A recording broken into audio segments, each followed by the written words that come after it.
सभी को नमस्कार। करियर फर्स्ट चैनल पर आप सबका स्वागत है।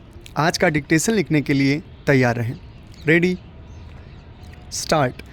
मान्यवर, उद्वेलित मनोभाव से आपके समक्ष यह वक्तव्य रखना चाहता हूँ कि रोजी रोटी के लिए वस्त्र उद्योग में कार्य करने तमिलनाडु गए 60,000 श्रमिक अब वापस अपने गृह राज्य उत्तर प्रदेश लौट आए हैं।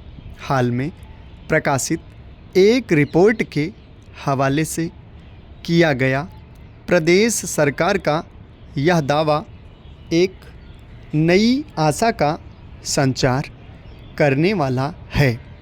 माना जा रहा है कि श्रमिकों ने अपने प्रदेश में सुरक्षित भविष्य की संभावना देखी है, तभी वे वापस लौटे हैं। प्रदेश में कृषि के बाद सबसे ज़्यादा रोजगार वस्त्र उद्योग ही देता है। देश के वस्त्र बाजार में उत्तर प्रदेश की एक बड़ी हिस्सेदारी है, इसलिए इस क्षेत्र को विशेष प्रोत्साहन की भी आवश्यकता है। प्रदेश सरकार ने वस्त्र उद्योग को विस्तार देने के लिए हाल के वर्षों में कई महत्वपूर्ण निर्णय लिए हैं, जिससे इसे विस्तार मिला है। लेकिन इस बात का भी ध्यान रखना होगा कि पूर्वांचल और बुंदेलखंड में वस्त्र उद्योग से जुड़े बुनियादी ढांचे और कच्चे माल की उपलब्धता को शीर्ष प्राथमिकता मिलती है। गुणवत्ता का भी ध्यान रखना होगा, जो इस उत्पाद को विशिष्टता प्रदान करती है।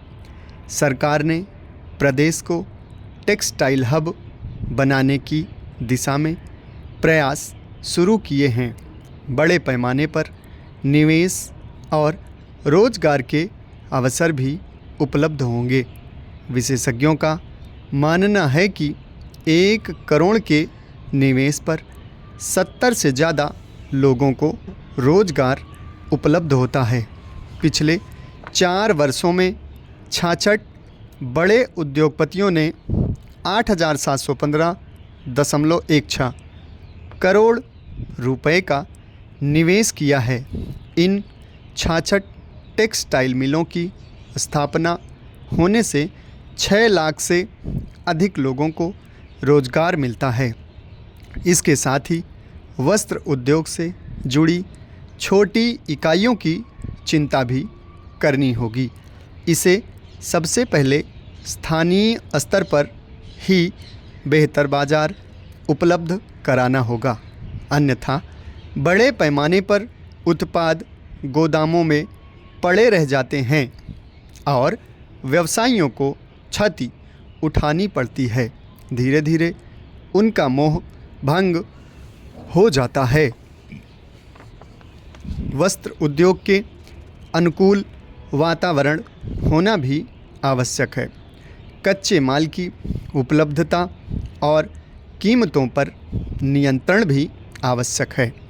कोरोना कालखंड तथा वैश्विक महामारी के दरमियान रोजगार खो चुके व्यवसायियों और कारीगरों के हित के बारे में सोचा जाना चाहिए।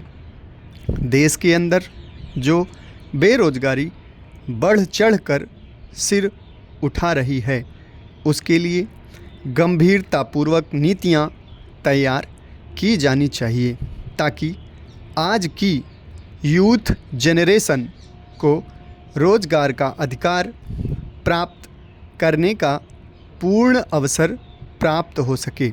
नौकरशाही को सरकार की मंशा के अनुरूप तत्परता और शुचिता दिखानी होगी।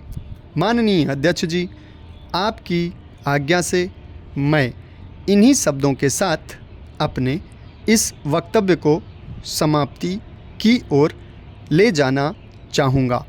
आपने मुझे इस सदन में बोलने का अवसर दिया, इसके लिए कोटि कोटि धन्यवाद। समाप्त। आपको भी धन्यवाद।